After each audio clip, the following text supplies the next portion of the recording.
Programme में भाग लेने के लिए आप लोगों ने मुझे निमंत्रण दिया, उन सबों के लिए धन्यवाद देता हूँ।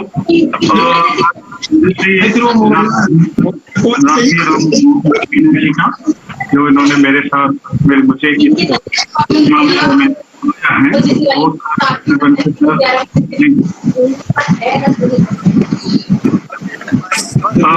मैं ये शुरू करना चाहता हूँ कि बाइबल के अनुसार ईश्वर तत्व का क्या मतलब है, कैसे बाइबल के पाठों से यानी हमारे पवित्र ग्रंथ जो बाइबल है उसके हिसाब से कैसे इसके बारे में आपको मैं प्रस्तुत करना चाहता हूँ।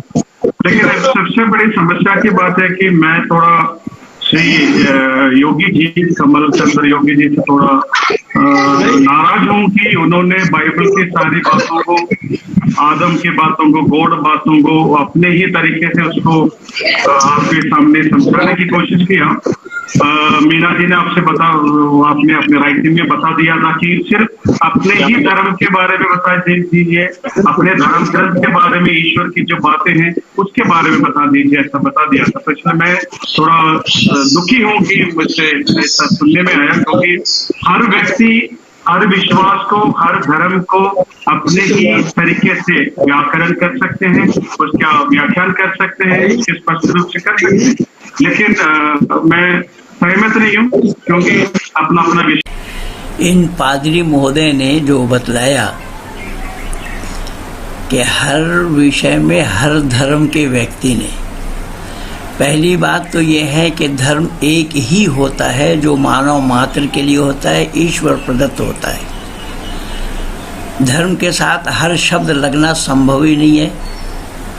मैं इनसे पूछता हूँ कि ईसा मसीह के आने से पहले इनका ईसाई धर्म कहाँ था, और ईसा मसीह पहले है या बाइबल पहले है? इनके ईसा मसीह पहले है और बाइबल बाद में है। और जिस बाइबल को ये धर्म ग्रंथ बोल रहे हैं और आचरण किया जाता है ग्रंथ पर, जैसे हम और आप मोबाइल हैंडल करते हैं तो मोबाइल जिस कंपनी का खरीदते हैं वो बुकलेट देता है। मोबाइल के साथ साथ बुकलेट मिला या मोबाइल पहले मिला बुकलेट बाद में मिली? ठीक इसी तरीके से ईश्वरीय ज्ञान आदि सृष्टि में होता है, सृष्टि के आदि से होता है, जो मानव मात्र के लिए होता है। यथे मम वाचम कल्याणी माँ बदानी जनभ्या। पर ये ईसा से पहले ईसाई धर्म कहाँ था इनका, और ये कह रहे हर धर्म। तो इसी तरीके से ये सारा कार्यक्रम आर्य समाज के अधिकारियों द्वारा, राजस्थान आर्य प्रतिनिधि सभा द्वारा, दौसा आर्य समाज के अधिकारियों द्वारा, जबकि ऋषि दयानंद ने सत्यार्थ प्रकाश के 13 समोल्लास में इसी बाइबल के ऊपर लिखा है कि बाइबल सत्य है या असत्य है। इसका निर्णय ऋषि दयानंद ने सत्यार्थ प्रकाश में दिया है। और ये आर्य समाज के लोग उन्हीं बाइबल के मानने वालों को बुला करके यहाँ उनसे क्या संदेश दिलवाना चाहते हैं दुनिया वालों को, आप लोग भी देखते रहिए, विचार करते रहिए। आहिस्ता आहिस्ता ही क्या बोल रहा है मैं आप लोगों को बोलता जाऊंगा। विश्वास की बात होती है। खास तरीके से जब बाइबल की बात करता हूँ मैं, बाइबल मतलब बिब्लियो लतीनी भाषा में बिब्लियो का मतलब है कि एक ग्रंथशाला। बाइबल एक ग्रंथशाला है जहाँ पर 73 किताबें हैं। 73 किताब अलग अलग तरीके से ईश्वर के बारे में बताए जाते हैं। और इस बाइबल को 73 किताबों को हम लोग 2 भाग में बांटा गया है। उसमें प्रथम है कि हम लोग कहते हैं कि पुरानी संहिता, और दूसरा है नया संहिता या नया विधान। तो ये पुराना संहिता की क्या बात है कि जो यहूदी धर्म, जो आप जानते हैं यहूदी धर्म जहाँ पर यीशु मसीह का जन्म हुआ था, और जहाँ पर ये मसीही विश्वास, क्रिस्ती विश्वास और यहूदी धर्म और इस्लाम, कुछ समय तक इस्लाम, हम सबों का एक ही जो एक प्रकार की एक ही मूल मंत्र जो हमें मिलता है, ये एडमिन, हेलो एडमिन, आप दूसरों को म्यूट किए, हम लोग आवाज नहीं सुन पा रहे हैं, सब अपने माइक्रोफोन खोले हुए हैं। हाँ, हम स्पीकर की आवाज क्लियर नहीं सुन रहे हैं। आप सबको म्यूट कर दीजिए। जब क्वेश्चन आंसर सेशन होगा ना तो आप उनको अनम्यूट कर दीजिएगा प्लीज। हम बिल्कुल बात नहीं सुन पा रहे हैं, प्लीज। कर रहे हैं सर, कर रहे हैं, बिल्कुल बिल्कुल, हाँ बिल्कुल। हाँ बोलिए सर। ओके तो बाइबल की मैं बता रहा था, बाइबल का प्रथम ग्रंथों में मतलब ये जिसको हम कहते हैं उत्पत्ति ग्रंथ, इंग्लिश में कहते हैं जेनेसिस। जेनेसिस का मतलब जैसे उत्पत्ति हिंदी में कहते हैं कि सबका शुरुआत कैसे हुआ, इसी तरह बता दिया जाता है। तो वो जो उत्पत्ति ग्रंथ में ईश्वर ने सृष्टि की रचना के बारे में बताया जाता है। तो मसीही धर्म के मतलब क्रिश्चियनिटी के नजर से देखने से हम लोग एक ही ईश्वर में विश्वास करते हैं, जिसको हम पिता, पुत्र और पवित्र आत्मा के नाम से बताया जाता है। एक ही ईश्वर, उसमें 3 जन है, तो पिता, पुत्र और पवित्र आत्मा। जो हम कहते हैं कि जो सृष्टिकर्ता परमेश्वर, पिता, पुत्र, पवित्र आत्मा एक ही है। सत्ता में एक और व्यक्तित्व में अलग 3 जन के बारे में हम विश्वास करते हैं, लेकिन ये एकमात्र ईश्वर है। जैसे स्वामी जी ने कहा था, ये वो जनरेटर, ऑपरेटर, डिस्ट्रॉयर की बात नहीं है, लेकिन ये अलग अलग व्यक्तित्व के कारण अपने जीवन में हमारे विश्वास के अनुसार ये अलग अलग कार्य करते हैं, अपने स्वभाव से अलग अलग कार्य करते हैं। जो पुत्र ईश्वर, जो जिसको हम यीशु मसीह यानी जीसस क्राइस्ट का मतलब है अनॉइंटेड। इसमें कृष्णा से कोई ताल्लुक नहीं है। क्रिस्टोस इन ग्रीक की भाषा में मतलब है अभिषेक, जिसके अभिषेक किया गया है। ईश्वर ने एक प्रत्येक कार्य के लिए उसको सौंपा है और प्रत्येक रीति के लिए उसको चुना गया है। क्रिस्टोस ये मानवर कह रहे हैं कि ईश्वर ने अपने कार्य के लिए किसी को सौंपा है, यानी यीशु को सौंपा है। अब ये अंदाज़ा लगाइए कि जो बाइबल की ईश्वर की चर्चा ये कर रहे हैं और ईश्वर तत्व तो सुनने के लिए आर्य समाजियों ने इन्हें बुलाया है, इनका ईश्वर तत्व तो देखिए, वो स्वयं सक्षम नहीं है। वो अपने कार्य को करने के लिए ईसा मसीह को बनाया है। परमपिता परमात्मा के कार्य करने के लिए सर्वशक्तिमान वेद में इसीलिए बताया है कि परमात्मा के जो जिम्मे में काम है उस काम को करने के लिए किसी का सहयोग, किसी का सहारा नहीं चाहिए, क्योंकि वह सर्वशक्तिमान है। अब यहाँ बाइबल का काम गॉड ने, यहोवा ने, ईश्वर ने अपने काम कराने के लिए यीशु को पैदा किया, यीशु से अपना काम लेने के लिए पैदा किया है।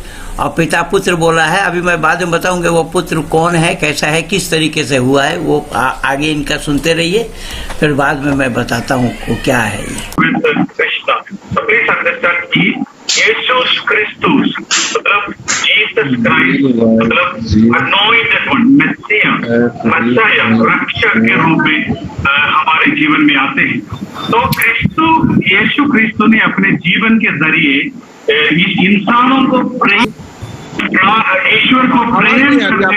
यीशुस क्रिस्तुस मतलब ग्रीकी शब्द इसके क्रिस्तोस मतलब अनॉइंटेड, इसका मतलब है अनॉइंटेड, उसका मतलब है कि अभिषेक किया हुआ है। किसी खास कार्यक्रम के लिए, काम के लिए परमेश्वर खुदा ने, ईश्वर ने उनको अनॉइंट किया है, अभिषेक किया है।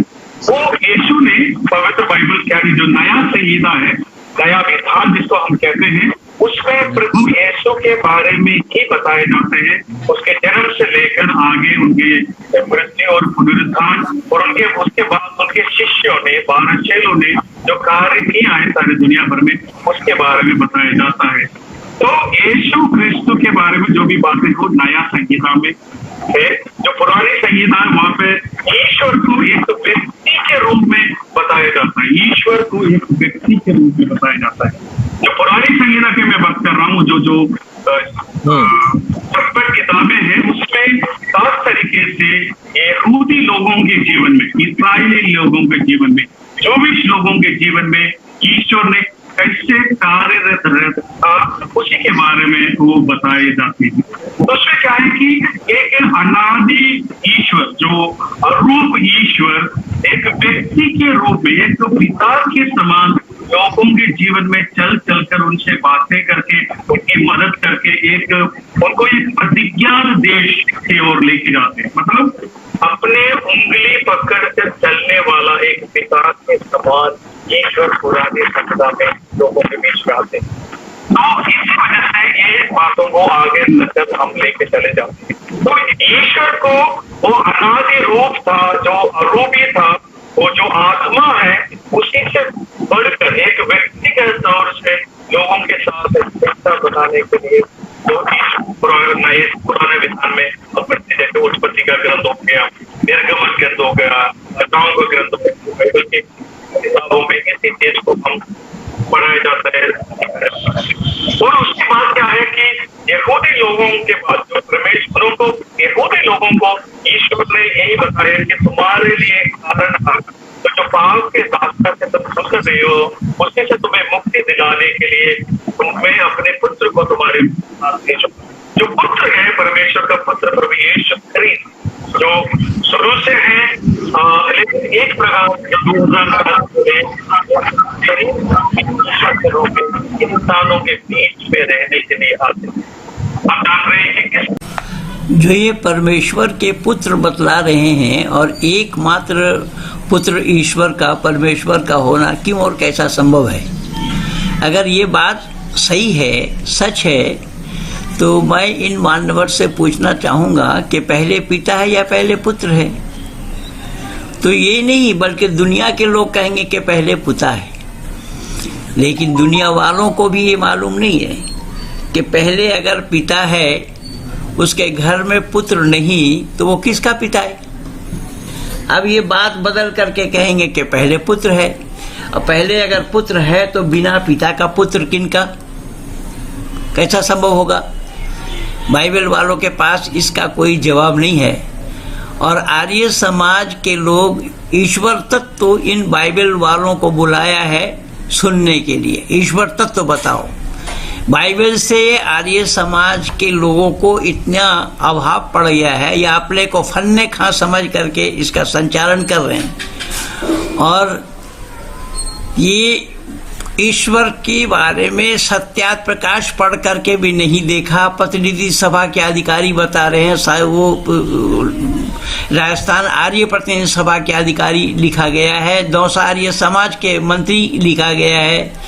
ये लोग सत्यात प्रकाश पढ़ करके भी नहीं देखे, और ईसाइयों को बुला है ईश्वर तत्व सुनने के लिए, जिसके न सर है न पैर है, न पिता को पहले बता सकता है, न पुत्र को पहले बता सकता है। लेकिन वेद मुकद्दस में परमात्मा के लिए बताया कि पिता और पुत्र के काल में अंतर नहीं है, क्योंकि परमात्मा अनादि है, जीवात्मा अनादि है। जब से परमात्मा है उस समय से ही जीवात्मा है।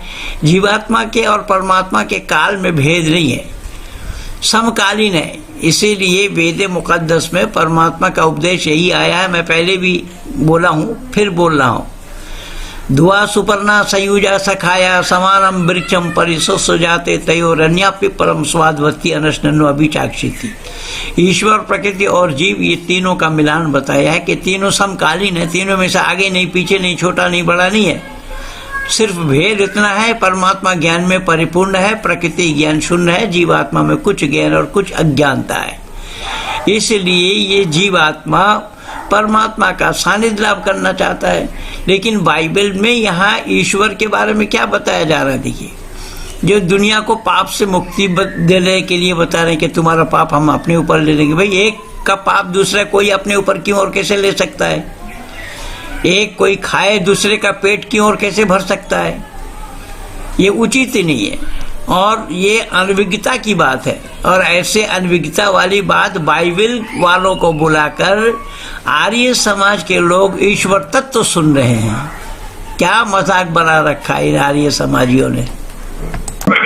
ईश्वर एक मानव रूप ले, हम लोग इसको कहते हैं इनकार्नेशन, मतलब ईश्वर इंसान का शरीर का रूप धारण कर रहा है। इनकार्नेशन ये मैनिफेस्टेशन से अलग है, क्योंकि हम लोग विश्वास करते हैं जो अवतार होते हैं उसी से बिल्कुल अलग होकर एक इनकार्नेशन, ईश्वर स्वयं मनुष्य का रूप लेकर धरती पर आते हैं। लेकिन यीशु का, देखिए कितनी बड़ी जहालत की बात ये कर रहे हैं कि ईश्वर एक मानव के रूप लेकर के धरती पर आते हैं। और इससे पहले भी जो वक्ता बोल गए उन्होंने भी इसी तरीके के ईश्वरान जीव अविनाशी ब्रह्म सत जगत मिथ्या आदि बोला। और ये कह रहे हैं कि ईश्वर को मानव का रूप लेकर के धरती पर आना पड़ता है। ये सर्वथा वेद विरुद्ध है। इन आर्य समाजियों को इससे ईश्वर तत्व मिल रहा है। मुझे तो हंसी छूट रही है इस बात से कि आर्य समाज के अधिकारी कहाँ ईश्वर तत्व ढूंढने के लिए गए हैं वो देखिए। और ये विषय रखा गया है कि ईश्वर तत्व, वैश्विक धर्म ग्रंथों में ईश्वर तत्व ढूंढ रहे हैं। अब इसमें ये ईश्वर का जो बता रहा है कि ईश्वर को मानव रूप धारण करके धरती पर आना पड़ता है, ये क्यों और कैसा संभव होगा? ईश्वर के बारे में इनको ज्ञान ही नहीं है कि मानव का रूप, मानव एक सीमित दायरे के अंदर में है और वो परमात्मा सृष्टा है और मानव सृष्टि है। तो इस सृष्टि का रूप धारण करना पड़ेगा परमेश्वर को। ये है बाइबल। बाइबल की मान्यता सुनने के लिए आर्य समाजियों ने इससे ईश्वर तत्व ढूंढ रहे हैं। क्या मजाक बना रखा आर्य समाज का इन लोगों ने। बहुत ही छोटा सा एक कंपनी थी सर, सिर्फ 23 वर्ष के 33 ईयर के लाइफ था। उसमें सिर्फ 3 साल उन्होंने लोगों के बीच में रखा, प्रार्थना की, उनको चंगाई दिया। उसके बाद वो मरते हैं, मृत्यु से अमरता होकर, पुनर्जीवित होकर उस समय फिर से 50 दिन तक उनके शिष्यों के साथ रहने के बाद स्वर्ग चले गए। ये हमारा विश्वास का मूल आधार है जो हमें एक दूसरे के प्रति प्रेम करने को सिखाता है। और यीशु ने स्वयं कहा कि एक बार एक गाल पे मारेगा, दूसरा गाल दिखाएगा। ये क्या क्या जहालत की बात कर रहे हैं देखिएगा। ये कह रहे हैं कि वो मर गया, मर करके फिर जिंदा हुआ। वो भ्रातृत्व मानव समाज में प्यार बांटने के लिए आए थे। मानव समाज में वो ये प्यार को दे गए। क्या प्यार दिया कि एक गाल में चांटा लगे तो दूसरा गाल बढ़ा दो, ये बोला।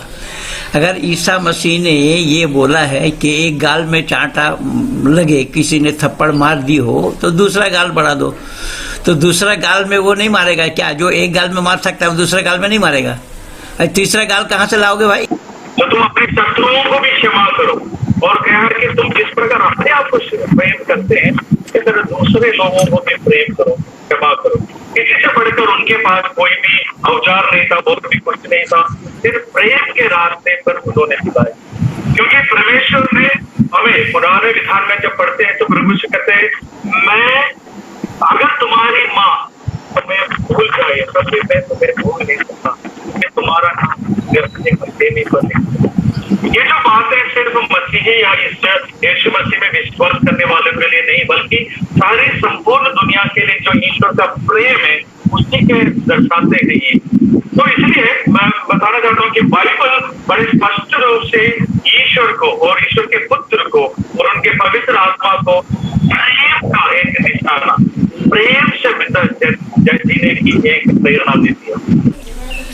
अगर ईश्वरीय प्रेम है बाइबल में और प्राणी मात्र के साथ प्रेम करने के लिए बाइबल का उपदेश है, तो फिर तुम तो सब मांसाहारी हो, सुअर तक खाते हो भाई। तो मांसाहार करना क्या प्राणी मात्र के साथ प्रेम दर्शाता है? यही सिखाया बाइबल ने, यही बाइबल का ईश्वर प्रेम है। पता नहीं क्या बतलाना चाहते हैं दुनिया में ये लोग। तो ईश्वर एक अलग व्यक्ति नहीं है जो स्वर्ग या अलग में बादलों में रहने वाला एक व्यक्ति नहीं है जो हमें नजर में नहीं आता है, ऐसा नहीं है। लेकिन एक व्यक्ति होकर हमारे बीच में रहने वाला एक खूबसूरत हमारा ही प्रतिरूप है। क्योंकि बाइबल की शुरुआत में उत्पत्ति ग्रंथ में परमेश्वर कहते हैं ईश्वर ने इंसान को अपना प्रतिरूप बनाया। यानी जब मैं आपको देखता हूँ मुझे अगर एक दर्शन नहीं हो रहा है इसका मतलब है विश्वास में सफल नहीं हो, तेरे नहीं हो। हर इंसान में ईश्वर दर्शन की बातें हमें सिखाते हैं क्योंकि हम सबों में ईश्वर का सन है, हमारे अंदर विराज। बाइबल कहते हैं तुम्हारा शरीर ईश्वर का मंदिर है और मैं उस मंदिर में विराजता हूँ। मेरे भाई बहनों, मैं आपको धन्यवाद देता हूँ कि मेरी इस बातों को सुनने के लिए, क्योंकि मैं बहुत आगे नहीं बताना चाहता हूँ कि बेसिकली मसीह धर्म के हिसाब से ये एक चीज आपको याद रखना है कि एक ईश्वर है जिसको ईश्वर बताते हैं, जिसमें पिता पुत्र पवित्र आत्मा है, और इस एक ईश्वर और एक ईश्वर में उस ईश्वर ने दुनिया की मुक्ति के लिए अपना जीवन निछावर कर दिया और हमारे लिए हमारा धन होकर उस वर्ग के हम सबों को प्रेम का रास्ता दिखाने के लिए। और बाइबल का एक आखिरी शब्द बताते हुए मैं अपना ये बातों को समाप्त कर देता हूँ। और ईश्वर ने दुनिया को इतना प्रेम किया, ईश्वर ने दुनिया को इतना प्रेम किया तो अपने एक पुत्र को दुनिया में भेजा, और जो कोई भी उनमें विश्वास करते हैं उन्हें अनंत जीवन मिलेगा, संपूर्ण तरीके से अनंत जीवन मिलेगा। तो बाइबल के 73 ग्रंथों में ईश्वर के प्रेम के बारे में हमें बताया जाता है। ईश्वर प्रकार है, ईश्वर का प्रेम हमें अनुभव करना है, उस प्रेम प्रकार दुनिया के अपनी सब जीवियों में बांटना है, साथ रहना, इसके बारे में बताया जाता है। सात सबों को इस प्रेममयी परमेश्वर की कृपा बने रहने के लिए प्रार्थना करता हूँ। आप लोगों ने अभी जिस बाइबल के संदर्भ में बाइबल से ईश्वर तत्व को सुन रहे थे, उस बाइबल में ईश्वर को एक पुरुष माना गया, व्यक्ति माना गया है और उनका पुत्र। अब ईश्वर का पुत्र कैसा हुआ, पुत्र कौन थे? तो यीशु अर्थात ईसा मसीह ईश्वर के पुत्र थे और इकलौता बेटा परमेश्वर का। तो पुत्र पैदा कैसा हुआ? एक बिना शादीशुदा वाली महिला से। अब दुनिया वाले ज़रा विचार करके देखें कि बिना शादीशुदा वाली महिला जिसकी शादी अभी न हुई हो, उसका संतान देना क्यों और कैसा संभव है? बाइबल इस पर मोहर लगा रहा है। और ऐसे बाइबल से ईश्वर तत्व सुनने के लिए इन तथाकथित आर्य समाजियों ने इन बाइबल के मानने वालों को बुलाया है और बाइबल के मानने वालों से ये ईश्वर तत्व सुन रहे हैं। मैं आप लोगों को बता देता हूं कि बाइबल में सृष्टि उत्पत्ति को किस तरीके से दर्शाया है, किस तरीके से लिखा है कि आदि में परमेश्वर ने आकाश और पृथ्वी की सृष्टि की। आदि में परमेश्वर ने आकाश और पृथ्वी की सृष्टि की। तो आकाश नहीं था, इसका मतलब सृष्टि की। अब सृष्टि कैसे की जाती है, किस चीज से सृष्टि की जाती है, उसका रॉ मटेरियल क्या है, इसका कुछ भी अता पता नहीं है। ये पहला आया। दूसरे में बोला और पृथ्वी बेडोल और सुनसान पड़ी थी। पृथ्वी बेडोल और सुनसान पड़ी थी। पृथ्वी किस पर थी? जो सुनसान और बेडोल पड़ी थी, ये देखा किसने था? और गहरे जल के ऊपर अंधियारा था। बाइबल कह रहा है गहरे जल के ऊपर अंधियारा था। अब ये दुनिया वालों को जरा विचार करना है, और विशेष करके इन तथाकथित आर्य समाजियों को जो बाइबल से ईश्वर तत्व सुनने के लिए इन्हें बुलाया है, इन लोगों से जरा ये पूछिए और इन्हें बताइए कि जल के ऊपर अंधेरा होता है या जल के भीतर अंधेरा होता है। और जल के ऊपर परमेश्वर को अंधेरा दिखाई दिया तथा परमेश्वर का आत्मा जल के ऊपर मंडरा रहा था। देखिए, इनका जो ईश्वर तत्व सुनना चाहते हैं बाइबल से, इन अकल के दुश्मनों को, जो तथाकथित आर्य समाजू मान तो बोला रहे रट्टू तोता है, इन रट्टू तोताओं ने बाइबल से ईश्वर तत्व को सुनने के लिए इन पादरी महोदय को या ईसाई महोदय को बुलाया और ये बतला रहे हैं कि जल के ऊपर ही परमेश्वर का आत्मा मंडरा रहा था। ये ईश्वर तत्व है। अरे वो अकल के दुश्मनों, जरा सत्यार्थ प्रकाश तो पढ़ करके देखो। ये आत्मा मंडरा रहा था। किसका? परमेश्वर का। मैं नहीं कह रहा हूं, धर्मशास्त्र बाइबल का सृष्टि उत्पत्ति विषय है। ये उत्पत्ति विषय में मैं ज़्यादा लंबा करना नहीं चाहता, बहुत लिख करके दिया, बहुत बोला। मैं पूछना चाहता हूँ इन तथाकथित आर्य समाजियों से कि ईश्वर तत्व सुनने के लिए तुमने इन्हें निमंत्रण दिया है? क्या बाइबल से यही ईश्वर तत्व दिया तुम लोगों को? क्या ईश्वर तत्व के बारे में, ईश्वर तत्व के बारे में जिस आर्य समाज के तुम लोग अधिकारी हो, उस आर्य समाज के संस्थापक ऋषिवर देव दयानंद ने नहीं बतलाया कुछ? उनके अमर ग्रंथ सत्यार्थ प्रकाश में ऋषि दयानंद ने उस ईश्वर तत्व को नहीं रखा?